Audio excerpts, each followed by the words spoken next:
Oops.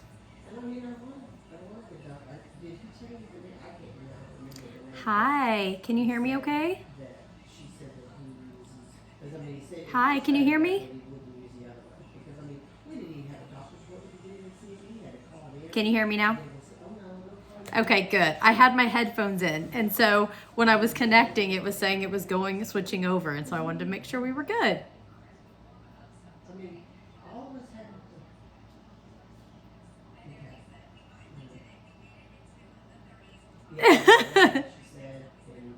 Southern Oklahoma, Atlas. Okay, wonderful. In Ardmore is okay. I used to have an office in Ardmore, but it was with Southern Oklahoma Treatment Services and Southeastern Oklahoma Family Services.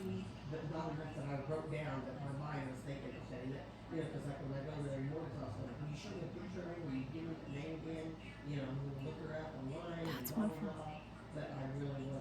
Okay, wonderful. That is awesome. When all these names start running together, I'm like, wait, is it part of it or not? Let's see. Cool.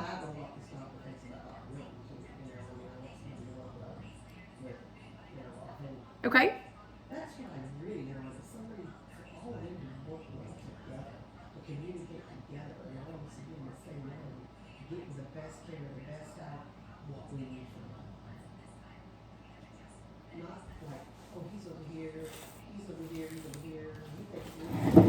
Mm-hmm. Awesome.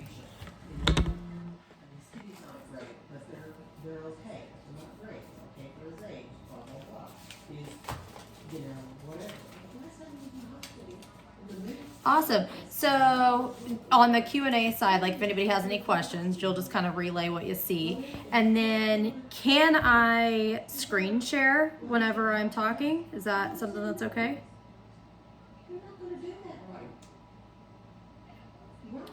Okay. Cool. I'm used to using Google Meet, so I was kind of even looking around on here I guess maybe right now I don't have the option to screen share. Oops. Okay, cool. I see the 3 dots, but it's not on there yet. So I'll see. And if not, there it is. I found it. Yeah, I used to use Zoom all the time, and I switched over. So now I'm like, okay, let me get back to using Zoom. Awesome.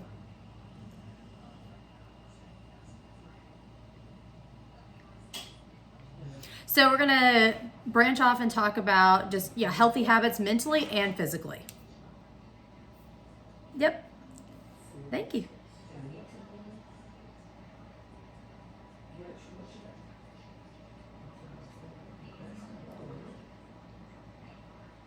Let's have fun.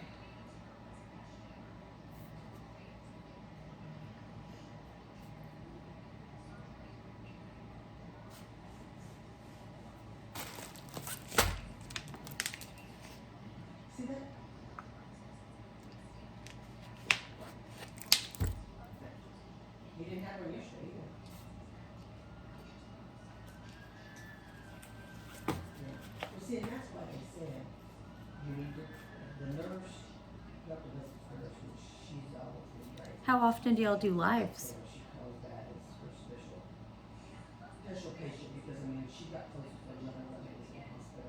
It's fun. So is primarily like even the audience that we're speaking to, is it both men and women, majority women?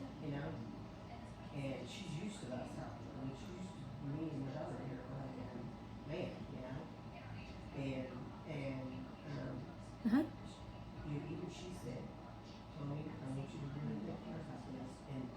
Awesome. Well, we'll make sure we'll speak to both.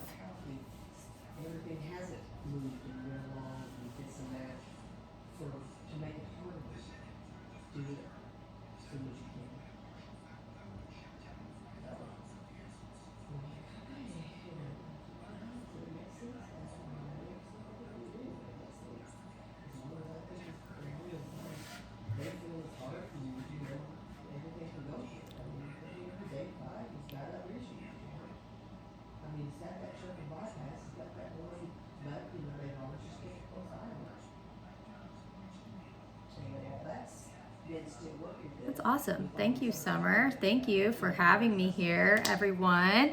So my name is Sasha. I am a licensed professional counselor and a licensed alcohol and drug counselor in the state of Oklahoma.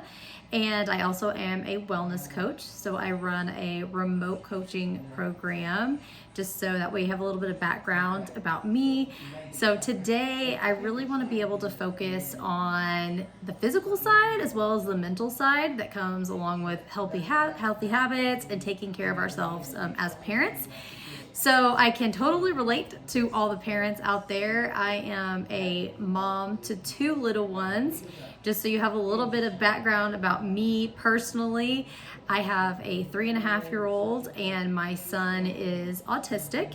We got him diagnosed at 2 and he is a very, very busy toddler. And then I have a just a couple days ago 13-month-old. So we are in the midst of all the toddler baby chaos. And yes, so I believe now more than ever, it is so important to take care of your physical and your mental health, especially when you are parents.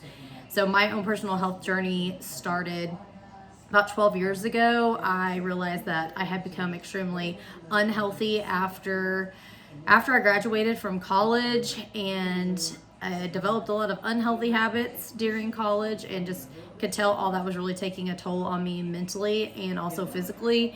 And so I lost about 40 pounds. I entered into a very healthy lifestyle and was able to turn that around very quickly, been able to keep that weight off, and that really inspired me to be able to connect with others on being able to integrate my 2 passions as far as developing a healthy lifestyle into this mental health and self-care well-being. So today, our topic, I'm going to screen share and I will give this to Summer or anyone else that wants it, just kind of a layout of everything that we're going to go over today. And the topic of conversation is what's in and what's out for this new year. And so I really want to transform the way that you're thinking about your physical and your mental health this year. And let's get rid of some certain thought patterns and the things that we're doing, and how can we celebrate our wins and take some really small steps to improving our health in this new year. So I know Summer's keeping an eye out on the live. If any questions come rolling on in, please feel free to ask me, anything and everything. We will get to your questions and you're not interrupting, so just throw them on in there. I love being able to have a lot of engagement and I feel like I feed off of that. So thanks again for having me here. And I'm gonna go ahead and share my screen. Let's see if you can get a second. Now it's not wanting me to be able to share this document that I have up for y'all. So I will just kind of go over it and then I will make this available.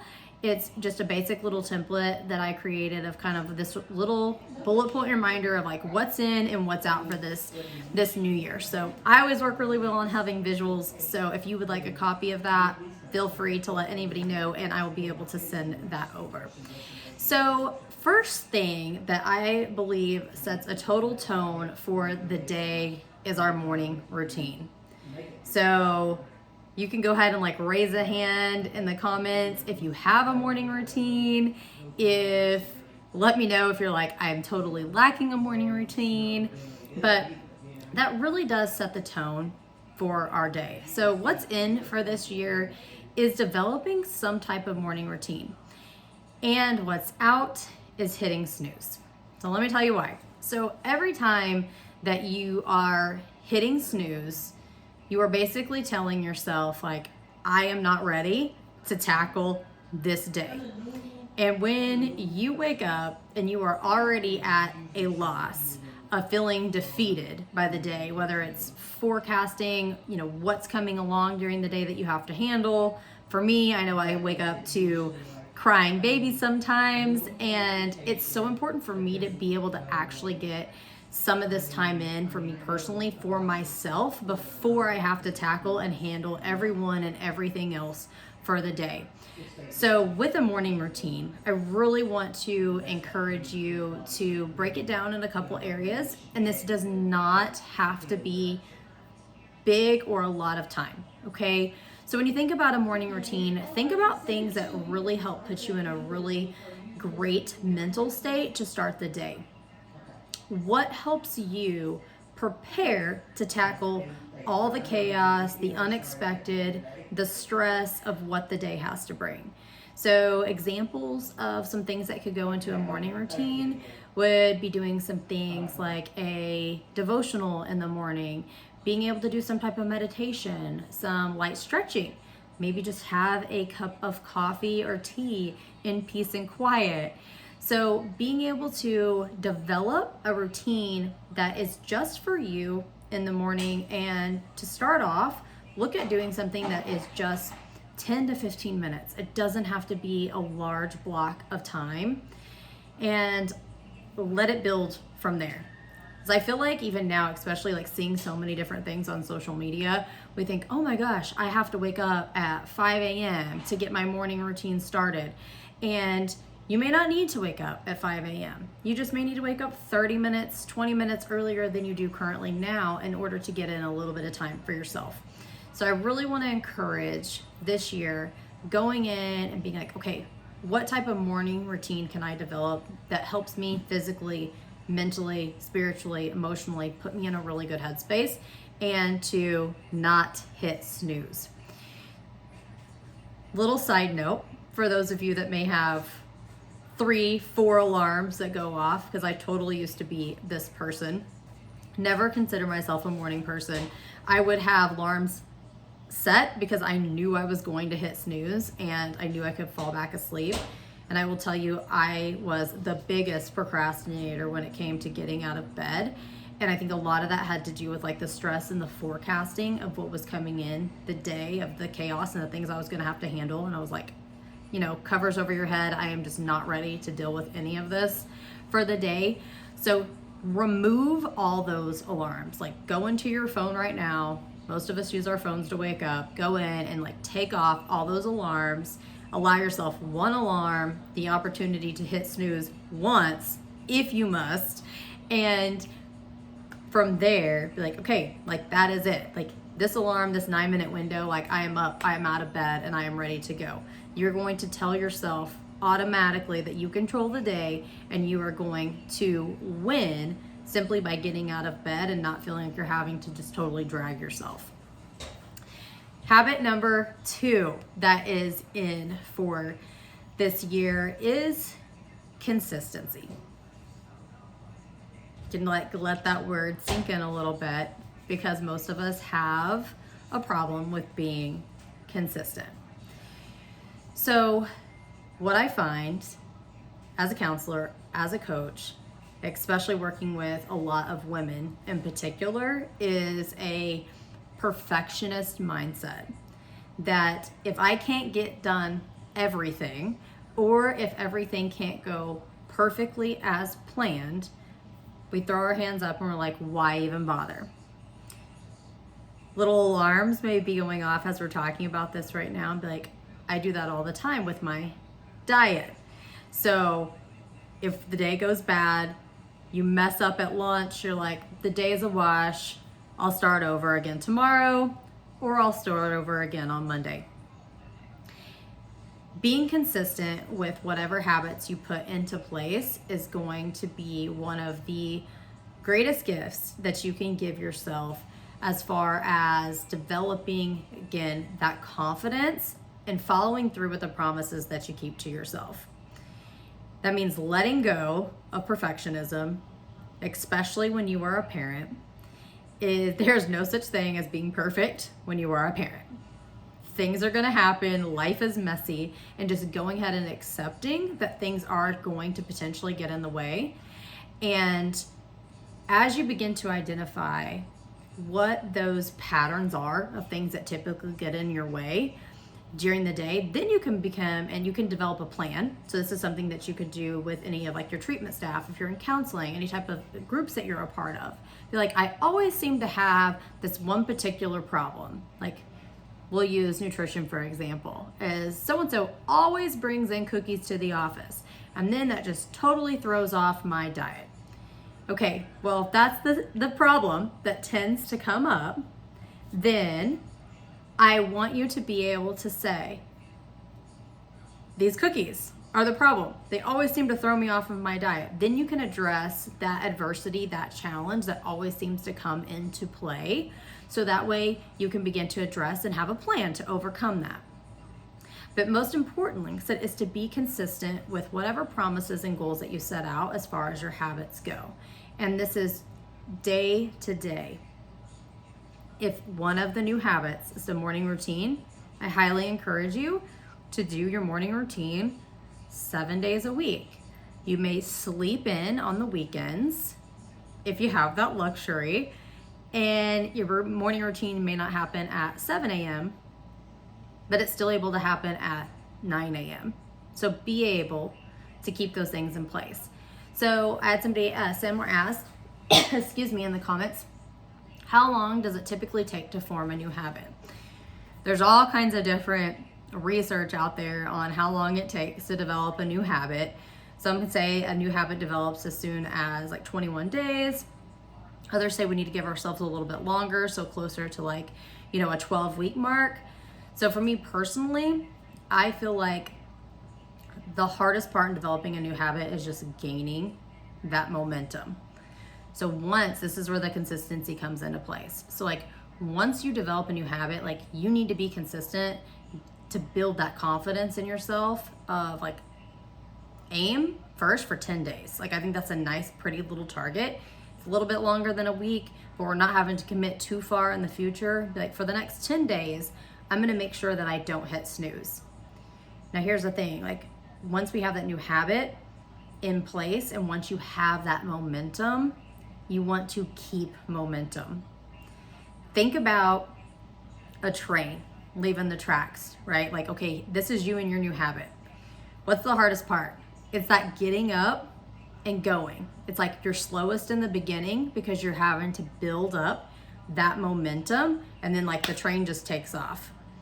So why would we want to do all that work to get ourselves going, and then we're off in a good direction, and then we pull back and we stop and we have to regain all that again? That's where this consistency comes into place. Is so many people get going, have really good momentum, and then they stop. And then they have to gain momentum again and they stop. We get really frustrated, and that's when I find this perfectionism and this kind of like all or nothing thinking, which we're gonna get into, begins to develop. So once you have momentum, keep momentum. Next one, that habit number 3 is creating small habits. Just like we talked about with the morning routine, pick something that is very realistic for you. So small habits are small increments of time, little things that you can do differently, like per meal, per day. Like if you want to eat healthier, you don't have to say, I'm going to give up all processed foods. Like that's great. But if that's totally unrealistic to you and your lifestyle, like why are we going to go all big so then you can just let yourself down after a few days? I'd rather say like, okay, during dinner, I'm gonna make sure that I have a vegetable with dinner every day. Like that's a step in the right direction. That's a small habit that I can begin to implement. Or maybe I'm not gonna get Starbucks every day. Like I'm not gonna do Starbucks anymore. Great, it's a small little adjustment. It's not saying you can't make your coffee at home and have coffee creamer, but you're just not going to have that extra sugary beverage in the morning. So pick a small habit that relates to finances, how you parent, how you take care of yourself, your nutrition, your fitness, whatever. But I really like starting small and it being relevant and realistic to you and your lifestyle. If it does not align with who you are, what you value, then that makes it not a habit that is going to be ideal for you in order to be able to keep up. So just because somebody else does everything doesn't mean that that's the way that you have to do it. So what's out when it comes to developing small habits is the inconsistency. So that's why it has to be relevant and it has to mean something to you. Because when we try doing the next fad diet and it does not meet us where we are, or something that we really want to be doing, then you're going to be inconsistent. So that habit is out of the picture.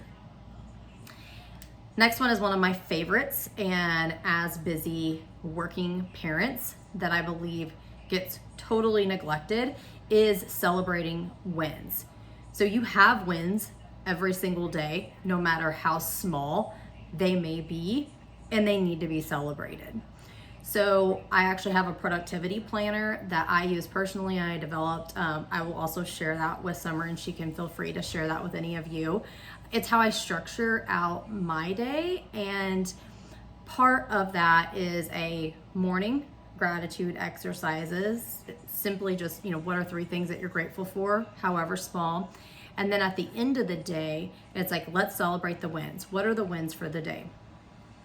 Because a lot of times we're going to bed and we're sitting there reflecting and thinking about everything that didn't go right, what we could have done better, what we should have said, and focusing on all the negative instead of looking at what went really well today, or what did I make progress in today. So I really want you to be able to take account for those wins and to celebrate the wins and give yourself some credit. Because as a parent, you don't give yourself enough credit, and you need it. Now, what's out is this negative self-talk. And that's the I should have, I could have, I would have done this differently. That type of language needs to stop. It is not serving you. And I know it's not a habit that you want to also teach to your kids. Is we want our kids to be confident and speak well about themselves, and to just go into each situation and feel like, yeah, like I did really well today. None of us want to sit around and see our kids beat themselves up and to be in just a negative headspace. And so I just really want to remind you, is like, your kids will model what you teach them. And if you are constantly being very self-critical and negative, then you're teaching that to your kids, but also you're just sitting in this headspace that is making you question and have doubt or guilt about yourself, and that is not self-serving. So I want you to think about, like, is this thought that I'm having, is the way I'm talking to myself the way that you would talk to your kids? Is it a way that you want your kids talking to themselves? And if it's not, then what do we need to do to change that conversation and that internal dialogue? Because that internal dialogue is what becomes your story, and your story is your day-to-day life. So let's get rid of the self-talk and this being overly critical this year. Next one that is in, and this is just an all-around healthy habit, is some quiet time and self-reflection. You may be thinking, like, I'm a parent, I don't have quiet time.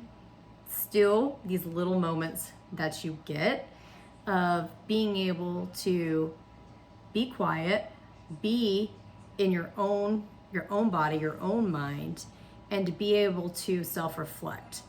And this can tie into that exercise of your morning gratitude or your evening wins, and be able to go inward and reflect on, what do you value?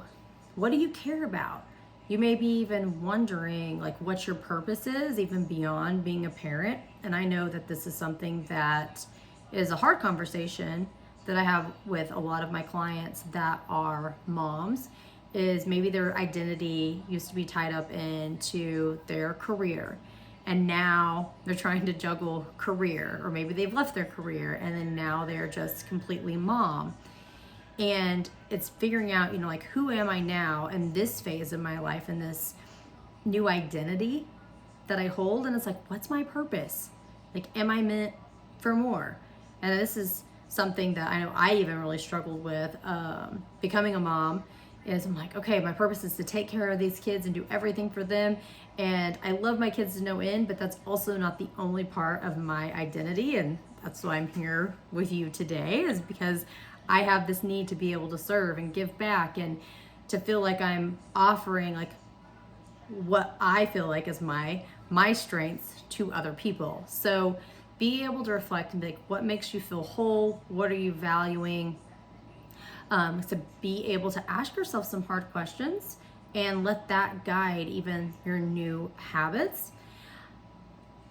And on the opposite end of that is we got to stop the people pleasing. Okay.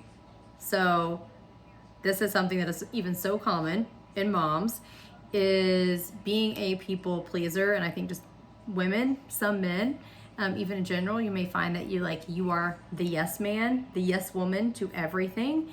Feel like you need to show up to everything and be everything to everyone.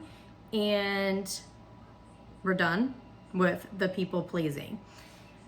A good like self-check and this self-reflection, that if you say yes to something and you're immediately like, oh, like, why did I do that? Why did I say I would go to that? I really don't want to go. That's like your gut check. Like, probably not the thing that is like most serving to you and your time, and not overextending yourself going into this year. Be like, your calendar doesn't need to be full all the time. And also your calendar should be full with things that are serving you and your family and that you want to be doing. So I know we don't always have a choice over all the things that we do, especially when it may come to even like work-related tasks. You're like, well, I don't really enjoy doing that. Well, when it comes to you and your time and your space, like, protect it. Like, I don't have to please everyone. And if it causes some type of icky feelings in you, that may be, like I said, your little gut check, like, nope, like, I'm not going to do that. A nice little tip that I have that I like to give is when somebody asks you to do something, to remind yourself like you don't owe them an immediate answer. So if someone asks you to show up to an event or to volunteer at some type of activity, it's okay for you to actually like pause and not have to say yes or no immediately. No's uncomfortable. Remember, like, we're people pleasing. We don't like to say no. So our default is like, sure. Be able to say, let me look at my schedule and get back to you. So that's kind of this little buffer to be able to give you enough time to do that self-reflection and that self-check-in to say, like, do I want to go to this or do I not? And then be able to get back with them and answer. Okay? Use that as a little tactic and your little tool to be able to stop people pleasing. Next thing that is in our healthy habit for this year is to set some boundaries. So those boundaries exist with all the people outside in your world. So your kids, your spouse, family, work, colleagues, friends, everybody. Have some boundaries, but then also boundaries with yourself. Keeping the promises. If you say you're going to do something, keep that promise to yourself and do it. Know what your boundaries are of the things that are good for you and not good for you. So a little exercise and something to be able to begin to identify what some of those things are. Think about things like a line, okay? I would like literally get a piece of paper. I have my even like productivity plan over here for my planner. You can see, like I said, I use that. But think about if you have a piece of paper and you literally draw a line across it. And let's begin to identify what some of those boundaries are. So like what's within your boundaries and what's outside of your boundaries. Like what things make you feel good, what things make you feel really bad.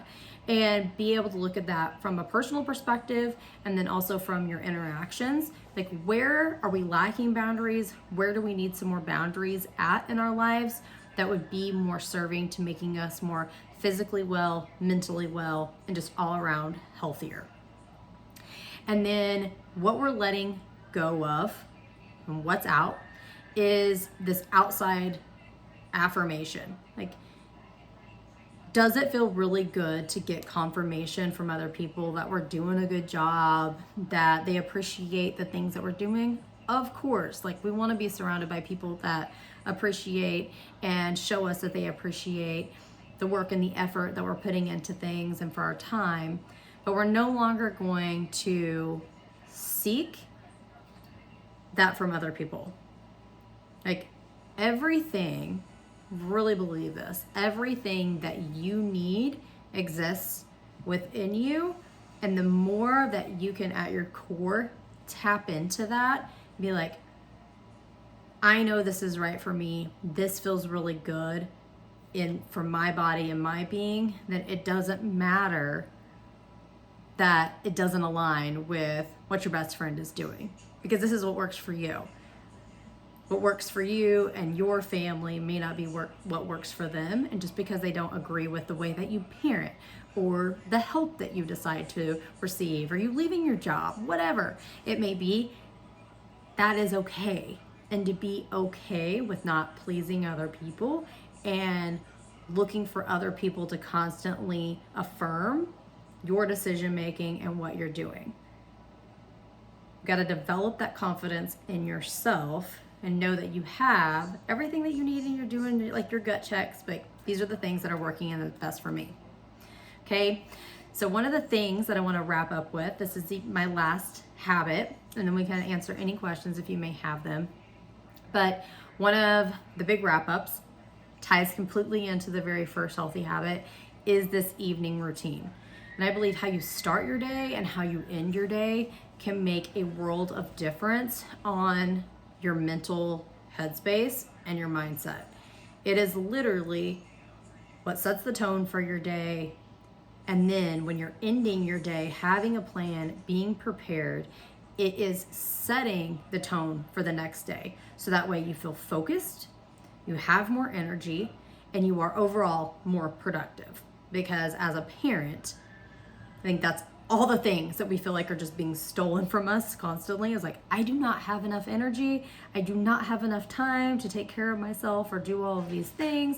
And I'm just overall like, I'm exhausted and I have mom brain, all those moving parts, okay?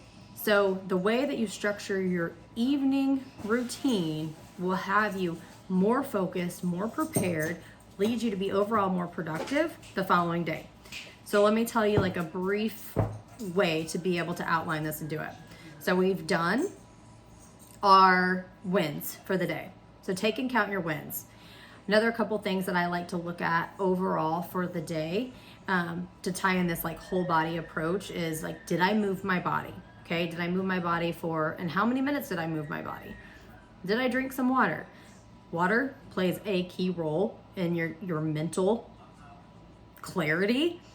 Your brain is made up of a lot of water. So like if you're not drinking enough water, like how do you expect to operate and think clearly? So just be able to say like, did I drink water today? And then be able to go into setting out your schedule for the next day. So look at your calendar, be like, okay, like what are meetings? What are things that are on the calendar, appointments that are not gonna get moved? And those can be appointments that you have with other people, appointments that you're making for yourself. Maybe that appointment exists, like it's your morning routine. This is what time I wake up. This is my appointment with myself, or even when I get to the gym and when I work out. You would not miss your kids' appointments. So do not miss appointments with yourself. Treat these like business meetings, okay? And then when you're organizing out your day, have a task list, have objectives. Don't go into the day blind and be like, okay, whatever I feel like is what I'm gonna do, or I know I have 20 things to do, and then you get into the day and you're like, where the heck do I even begin? Have a plan. I like to say no more than 5 professional objectives and personal objectives, okay? So in those professional objectives, like give yourself 3 to 5 things that are your work-related primary tasks for the day, okay? So whatever those may be, whether it's creating some type of content, if it's preparing for a workshop, like whatever. Be able to say, these are my professional objectives for the day, 3 to 5, okay? And then go into 3 to 5 personal objectives. Things that you want to get done around the house, some quality time you may want to spend with the kids, certain errands that you have to run. Like those are your personal objectives. It's very realistic to set 3 to 5. And then from there, even in this planner, I have a bonus section So then we can, if we get done all of those, and we're like, great, had all these wins, got all these things done, then you can check out like what are the bonuses of some extra things that if I have time that I can move over and get to. Again, it's a bonus list. So like give yourself credit when you're able to get over to the bonus list. But when you make it through just your primary objectives for the day, like that is such a win. And when you're sitting there and you're like, okay, what am I supposed to even be doing right now? It's like you have something to be able to come back to that's going to keep you on track and give you clarity. So that's all something that takes place in an evening routine, is structuring out and having a plan going into the next day. And this could be something that you totally even do like before you leave the office. If you want to be able to say like, great, at 5 o'clock, whatever time you get off, like I'm done, I'm moving on, okay? And what is totally out is this feeling of complete exhaustion.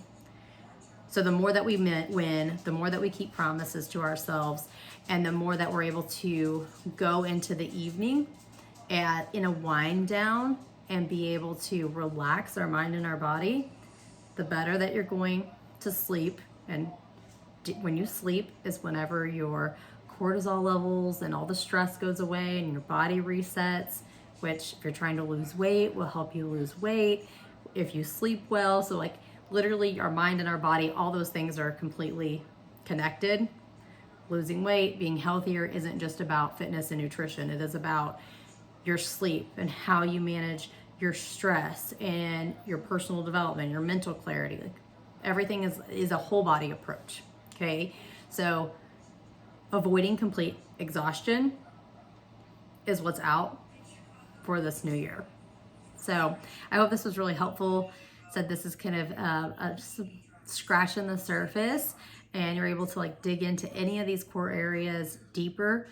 During this, you may have identified like, okay, this is where I really struggle. This is where I want to start off with. Like out of this list, pick one thing that you want to start with, even over the next 30 days, and let that be your focus. And I love the idea of habit stacking.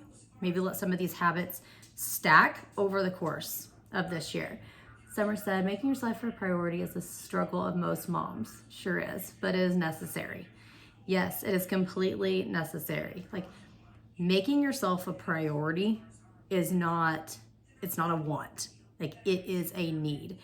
And the more that you put yourself on that list, the better that you're going to be able to show up for your kids and for your family and for everyone and everything else that you care about. And you're going to literally see, it's like your goals, your dreams, your visions completely take off. So does anybody else have any questions or anything?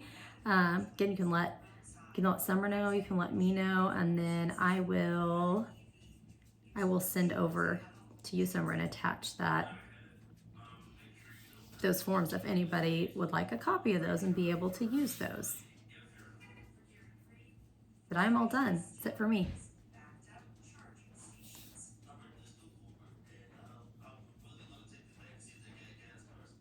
It's awesome. Cool.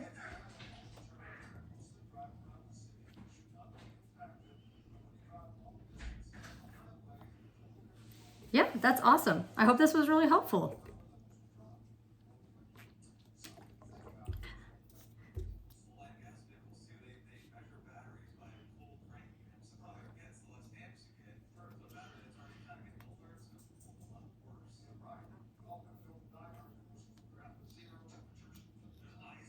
For sure. I hope so. Like that is my hopes. It's something, it's so easy to do and so easy not to do.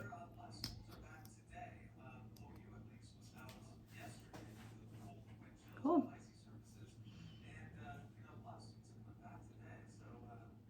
Cool. Awesome. Y'all have a great day.